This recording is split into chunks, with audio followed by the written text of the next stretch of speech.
पे बैठे रहती लड़कियां तो उनको खड़ा कर दिया। क्या हमारे पेरेंट्स भी मजदूरी कर रहे हैं, वो भी हमको पैसे दे रहे हैं, हम भी उनको पैसे दे रहे हैं, उसके बाद भी वो खड़ा कर देता है। हमारा स्कूल लगता है 10 बजे से और बस आती है 11:30 बजे और हमको 12:30 या 12 बजे तक बस छोड़ती है। तो हमारा सुबह के 2 लेक्चर छूट जाते हैं और फिर हमारा स्कूल का टाइम है 4 बजे का और फिर बस भी 3 बजे हमको लेने के लिए आ जाती है। मेरे पापा नहीं है और मेरी मम्मी कमाने जाती है तो वो मतलब दिन के 200 वगैरह कमा लेती है और उसमें मेरे को पैसे दे देगी तो फिर कैसे। ऑफिसर में एम्प्लॉय बिठा रखे हैं, आप लोगों को टाइम पे सैलरियाँ मिल रही है, आप सब पोस्टेड है, तो क्यों बच्चों की हेल्प नहीं की जा रही? आज हम खड़े हैं इंदौर में कलेक्टर पर और आप ये जो बच्चों की भीड़ देख रहे हैं, ये बच्चे यहाँ पर अपनी समस्या लेकर खड़े हुए हैं, पर यहाँ पर कलेक्टर सुन नहीं रहे इनकी समस्या। तो आइए जानते हैं सबसे पहले कि इन लोग की समस्याएं क्या क्या है। आप लोग को क्या प्रॉब्लम हो रही है? आप लोग सब यहाँ पर क्यों इकट्ठे हुए हैं? हम यहाँ सिटी बस चालू करवाने के लिए इकट्ठे हुए हैं। हमारे यहाँ बहुत तकलीफ होती है, वो लड़कियाँ गेट पे लूम के जाती है लड़कियों पर। अभी परसों के दिन ही लड़कों उनको ऊपर बैठाया तो आधे रास्ते में पानी आ गया था तो वो गीले हो गए।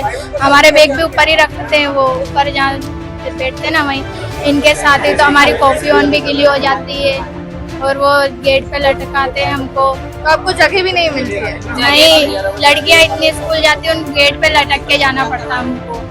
और फिर कंडक्टर कुछ भी नहीं करते, वो लोग बस ऐसे ही मतलब और बैठाते रहते और जो लंबी सवारी रहती है ना उनको बैठाते और अगर हमको लंबी सवारी मिल गई तो हमको कहीं भी उतार देते हैं। मैम हमारी बस की व्यवस्था नहीं मैम, हम सुबह से खड़े होते हैं, सुबह 8 बजे जाते हैं, शाम को 6 बजे आते हैं, उसमें भी हमारे लेक्चर मिस हो जाते हैं। और मैम बस में कुछ शराब पी के आते कंडक्टर, उसमें भी हमको कुछ हाथ पकड़ रहा है, कुछ कर रहा है मैम।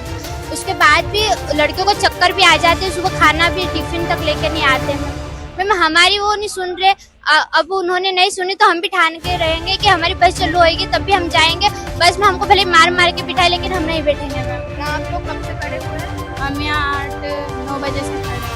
और अभी एसडीएम सर ने ये बोल दिया है कि तुम लोग नीचे जाओ, हम 6-7 दिन में आपकी समस्या सुलझाएंगे।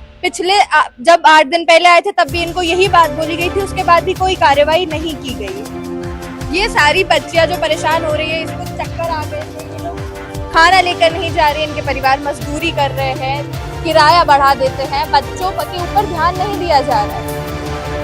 दबा देते हैं कि कई बार, और हमको मतलब बस में बैठते भी है ना तो हमको दबा के बिठाते हैं। सुबह भी हमको कभी छोड़ देता है, कभी लेके जाता है, कभी लेके नहीं जाता है हमको, और शाम को भी वो छोड़ के आ जाता है तो हम 6 बजे आते हैं और सुबह यहाँ से 8 बजे से जाते हैं। और घर वाले बोलते हैं कि सुबह 8 बजे से और फिर शाम को 6 बजे आते हैं हम घर।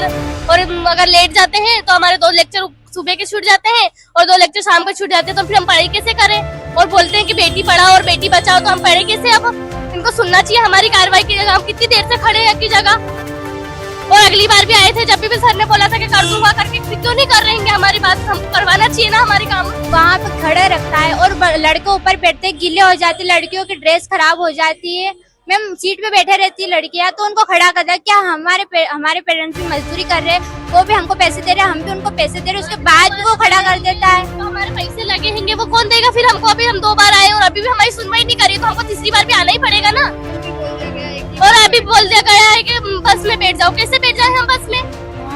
उनको सुनना चाहिए ना, हम कितनी परेशान होते हैं। जो पैसे लगाए मैम वो तो वसूल के ही आएंगे हम घर, ऐसे तो नहीं जाएंगे। तो घर में हम मजदूरी करते हैं, हमारी कोई सरकारी नौकरी नहीं घर वालों की जो हमको पैसे दे देंगे बार और हम बार यहाँ पे आ जाएंगे। उन्होंने तो अभी गुस्सा करके हमको नीचे भेज दिया। अभी वो चाहेंगे कि हम बस में बैठ जाए और हम घर चले आए। हम आज चले आएंगे, कल वही समस्या होगी हमारी। हम पिछली बार भी आए, पिछली बार भी बोले बस चालू कर देंगे, अभी तक नहीं हुई। और अभी हमसे मिल नहीं रहे, अभी आए वो तक बस मिले और बस समस्या पूछी और बोल रहे हम हल कर रहे और उसके बाद आए नहीं वो बाहर मिलने। हमारी समस्या हल कर देंगे। अगली बार भी ऐसे ही बोला था कि हल कर दूंगा करके, क्यों नहीं करते फिर हमारी समस्या हल? बार आना पड़ता है हमको और अभी भी सुबह 8 बजे से आए हैं हम। आप लोगों को क्या दिक्कत हो रही है? यहाँ पर आप सब लोग इतनी देर से खड़े हुए हैं और इनने अभी भी आपकी परेशानी का कोई हल नहीं निकाला। ये हमारी 5वीं बार इसको मिला कि इसके बाद भी कोई हल नहीं निकला हमारा। और अभी आपसे क्या बोल दिया गया है? सर ने बोला अभी तुम अभी घर जाओ, हमारी परेशानी का हल हम 1 हफ्ते में कर।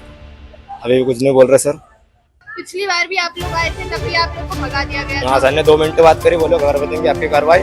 और तुलसी सिलावट जो सर आए थे हमारे स्कूल में, उन्होंने बोला था कि आपके बस चालू करवा देंगे। कलेक्टर सर तो आपसे मिले भी नहीं? नहीं मिले अभी तक। सर ने बातचीत भी नहीं की हमसे अभी। बस से जाते समय बस हमारा स्कूल लगता है 10 बजे से और बस आती है 11:30 बजे और हमको 12:30 या 12 बजे तक बस छोड़ती है। तो हमारा सुबह के 2 लेक्चर छूट जाते और फिर हमारा स्कूल का टाइम है 4 बजे का और फिर बस भी 3 बजे हमको लेने के लिए आ जाती है और हमको पहले ही घर पे छोड़ देते। तो हमारा लेक्चर आखिरी का भी लेक्चर छूट जाता है। ऐसे कुल मिला के हमारे 3 लेक्चर छूट जाते। बस में भी जो पैसेंजर उन रहते, अब उस दिन मैं बस में आ रहा था तो एक आंटी जी थी, आंटी जी को मेरा बैग लग गया था तो आंटी जी धमकी दे रही थी कि गाल पे मार दूंगी, ये कर दूंगी, वो कर दूंगी। और इससे हमको बहुत सी आंटी जी मिलती है, बहुत सी दीदियां भी मिल जाती है। तो फिर हम क्या कर सकते हैं। और बस में हमको भी ऐसा फील होता है कोई हमको चिल्ला रहा है, मार रहा है तो हमको भी नहीं अच्छा लगता, सेहन शक्ति नहीं होती, नहीं आने देते। और हर कोई चिल्ला जाएगा तो फिर हमारी भी तो कुछ इज्जत है। और पैसे देने के बाद एक हाथ से 15 किलोमीटर तक लटक के जाना पड़ता है और ऊपर पानी में गिरते हैं। 15 पैसे देने के बाद भी एक हाथ से लटक कभी कभार तो बच्चे रह जाते, आधे जा ही नहीं पाते, फिर शाम को जाते तो 7 बजे घर पहुंचते हैं। अब इसके माँ बाप अमीर हो वो तो प्राइवेट में जाते, इसके गरीब हो तो वो कहाँ जाएंगे, तो सरकारी में जाएंगे ना कोई और प्राइवेट स्कूल में। ऐसा लगता है कि उधर जा रहे, खाना खा रहे और वापस घर आ रहे, बस यही लग रहा है। लंच के पहले आधा घंटे पहले पहुंच जाते, लंच आधा घंटे बाद लंच, फिर 1 पीरियड पढ़ो और फिर आधे पीरियड में छुट्टी लेकर घर ले जाओ तो फिर शाम को 7 बजे तक घर पहुंचते हैं। भैया बोलते उनको बोलते कि हमको जगह तो दो, जगह कहाँ है, तो वो बोलते तुमको स्कूल से साइकिल तो दी होगी, साइकिल से आओ। तो इतनी दूर से सनाउदा से मैं कंपेल साइकिल से कैसे चल जाए मैम? 10 किलोमीटर दूर बच्चों को साइकिल से, 15 किलोमीटर दूर बच्चों को साइकिल से आने की सलाह दी जा रही है। बस का इंतजाम कोई किया ही नहीं जा रहा है, उनको बस हर बार भगा दिया जाता है यहाँ से। इस बार बच्चे यहाँ से जाने के लिए तैयार ही नहीं है। वो तो बस कुर्सी पर बैठ जाते हैं। हमारे पेरेंट्स वहाँ धूप में मजदूरी कर रहे हैं कि हमारे बच्चे पढ़े और खूब नाम कमाए, उनका भविष्य बनाए, लेकिन ये नहीं चाहते कि हमारा भविष्य बने में। तो लड़के पेरेंट्स नहीं होंगे तो वो क्या करेंगे, वो बच्चा क्या करेगा, उनके पेरेंट्स नहीं है तो ऐसा कब तक चलेगा? अब तो 40-40 रुपए हो गए एक का है, ऐसा मास कब तक चला? हम यहाँ से जाएंगे ही नहीं जब तक हमारी सुनवाई नहीं करे। हम आंदोलन करेंगे, जो भी होगा हम वो करेंगे, पर अभी तक यहाँ से मेरे पापा नहीं है और मेरी मम्मी कमाने जाती है तो वो मतलब दिन के 200 वगैरह कमा लेती है और उसमें मेरे को पैसे दे देगी, तो फिर कैसे वो कमाने मतलब कैसे क्या कमाएगी, घर में खर्चा कैसे चलाएगी? हमको पढ़ाएंगे या घर खर्च चलाएंगे? ऊपर घर खर्च भी चलाते हैं और हमको पढ़ाते भी है मैम वो। नमस्कार, मैं सोशल वर्कर, मैं animal right activist advocate Swati Sharma. मैं कल भी कलेक्टर ऑफिस आई थी अपने किसी काम के लिए, तो कुछ मेडिकल के स्टूडेंट आए थे, आधों को स्कॉलरशिप मिली, आधों को स्कॉलरशिप नहीं मिल रही। 3 साल से वो बच्चे परेशान हो रहे हैं। और सेकंड प्रॉब्लम ये कि कॉलेज वाले उनको प्रेशराइज करते हैं कि आप फीस पे करो, फीस पे नहीं करोगे तो एग्जाम नहीं दे पाएंगे, आपका ईयर बैक होगा। आज सेम सेकंड डे सेम ये स्टूडेंट की मेरी फिर प्रॉब्लम यहाँ फेस हो रही है। ये सारी बच्चियाँ, ये बेटा कहाँ से आई है आप लोग?